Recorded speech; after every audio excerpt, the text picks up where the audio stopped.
Всем привет! Это видео создано для того, чтобы осветить тему инвестирования в ETF с плечом, сосредоточившись не только на рисках, но и на преимуществах, а также почему плечевые ETF можно и нужно держать в долгосрок. Так как, к сожалению, в данный момент в русскоязычном сегменте очень мало подробной информации и очень много заблуждений и ошибок касательно этого инструмента.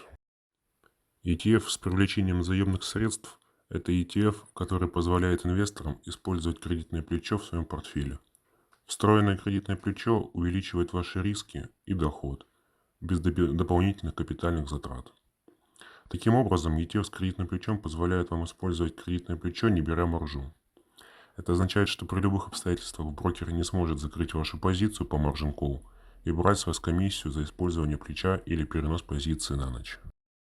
Например, ETF с двукратным кредитным плечом, который отслеживает S&P 500, стремится обеспечить 200% ежедневной доходности базового индекса. То есть, если индекс увеличивается в цене на 5%, ETF с двукратным кредитным плечом должен увеличиться на 10%.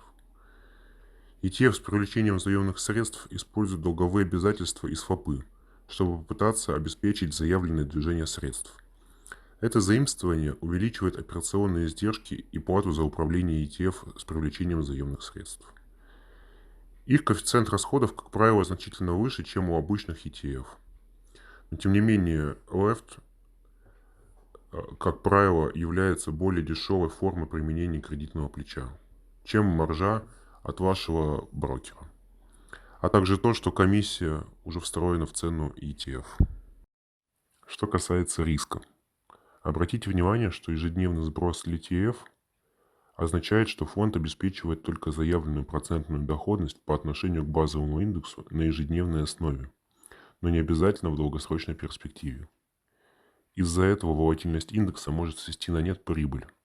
Это известно как volatility decay или падение волатильности. И хотя важно понимать, какие риски несет volatility decay, нужно понимать, что это внутреннее усложнение также работает и в противоположном направлении. Если базовый индекс движется вверх последовательно с приличным импульсом, снижение волатильности действительно работает в вашу пользу. Вот почему UPRO, трехкратный ETF на S&P 500 с привлечением заемных средств, с момента своего создания обеспечил доходность индекса почти в 5 раз выше, чем предложенный трехкратный. Далее мы это рассмотрим. Теперь рассмотрим volatility decay на практике.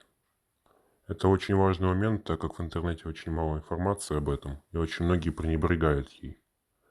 Но это очень важно. Сначала рассмотрим обычный ETF.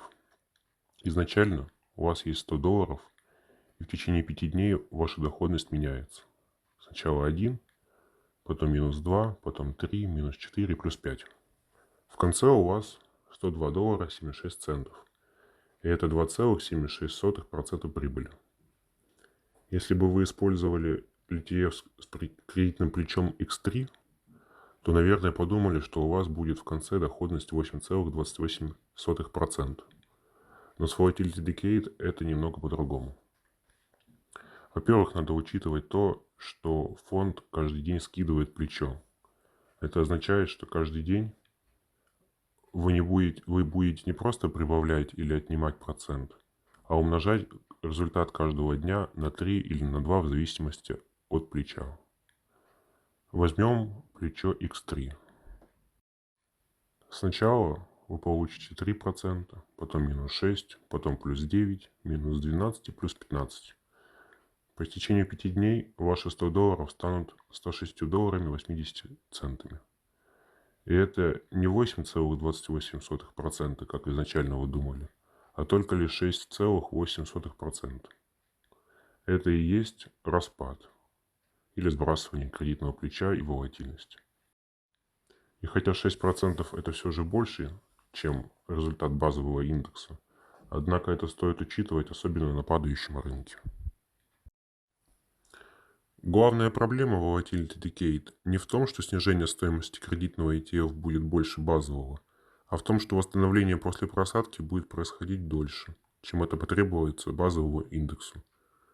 Люди, как правило, сосредотачиваются на снижении волатильности и забывают, что серьезные просадки на самом деле являются здесь более серьезной проблемой. Это происходит потому, что простая математика говорит нам, что восстановление после больших потерь требует большие прибыли. В качестве упрощенного примера с использованием доллара предположим, что ваш портфель на $100 снизится на 10%. Это $10 до $90.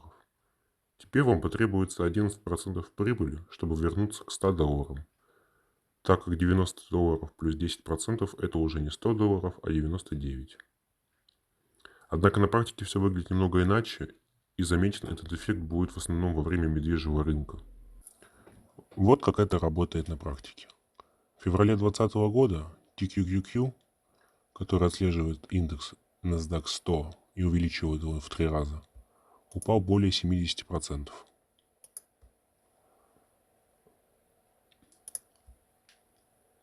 Уже к июню он прибавил более 270%. О снижении риска. Первое, что вам нужно понять, не всегда чем больше плечо, тем больше доходность. Ниже вы видите, как ведет себя ETF с плечом от 2 до 4. И главная проблема X4 в том, что падение его на 100% и сгорание всех ваших денег намного вероятнее, чем у X2 и X3. Для этого оригинальному индексу нужно упасть всего на 25%, что уже было в истории рынка акций. Поэтому, если вы хотите снизить риск плеча, первое, что вам следует сделать, это не использовать X4 никогда. Второе. На форуме Bogleheads попалось обсуждение портфеля, состоящего из 60% UPRO, это ETF на индекс S&P 500, а также 40% TMF, это ETF с долгосрочными казначейскими облигациями на 20 лет. И оба с трехкратным кредитным плечом. Основной риск в данной стратегии заключается в том, что S&P 500 и длинные казначейские облигации обрушатся вместе в один и тот же короткий период времени. Хотя за последние 30 лет такого не случалось. Вы можете хеджировать свои активы различными методами. Однако это поможет лишь пересидеть тяжелые времена, но не снизить риск полностью. Может ли фонд упасть на 100%? Фонд с плечом может упасть на 100%, если упадет на 50% от базового индекса при плече X2 или 33% при X3. Однако этого не происходило с S&P 500 или NASDAQ 100 последние 30 лет.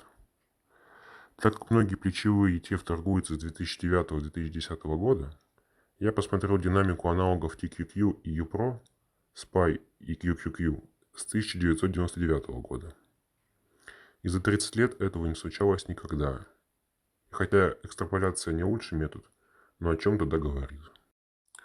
Так как плечо в ETF скидывается каждый день, потерять 33 или 50% в зависимости от плеча будет труднее из-за трехуровневого выключателя рынка. Существует 3 уровня общерыночного автоматического выключателя, основанные на S&P 500. Уровень 1 на 7%, уровень 2 на 13% и уровень 3 на 20%. Преодоление первых 2 уровней приводит к 15-минутной остановке, и уровень 3 завершает торговлю на оставшуюся часть дня. Ликвидация фонда. Если базовый индекс снизится на 33% за день, то соответствующий трехкратный ETF снизится на 33% умноженное на 3, что будет равно более чем 100% убытку. Хотя фонд может быть ликвидирован и до этого. Для того, чтобы ETF был ликвидирован, это должно быть связано с тем, что его стоимость настолько снизится, что у фондов действительно не будет активов для покрытия его убытков, для оплаты свопов, фьючерсов и иных производных финансовых инструментов и других сложных финансовых продуктов. Либо руководству становится невыгодно поддерживать фонд, и он ликвидирует его по выбору. Что произойдет, если фонд закроется? Вам будет выплачено по текущей цене активов. И какой же итог? Стоит понимать, что если вы долгосрочный инвестор, то единственное, чего вам стоит бояться, это обнуление стоимости ETF с плечом. Мы уже поняли, что с плечом 4 это будет сделать очень легко и, вероятно, так и будет при первом же сильном падении. Думаю, именно поэтому такой ETF вы не найдете. Но с плечом 3 для этого плачевного результата базовому индексу нужно будет упасть на 33% за день, чего еще не было никогда.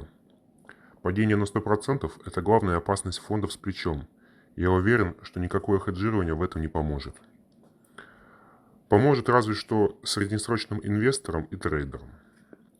Поэтому, если вы действительно считаете себя долгосрочным инвестором, готовым не вытаскивать свои активы в течение 5, а то и 10 лет, а лучше никогда, то можете покупать любой из фондов с плечом до 3, включительно на американскую экономику.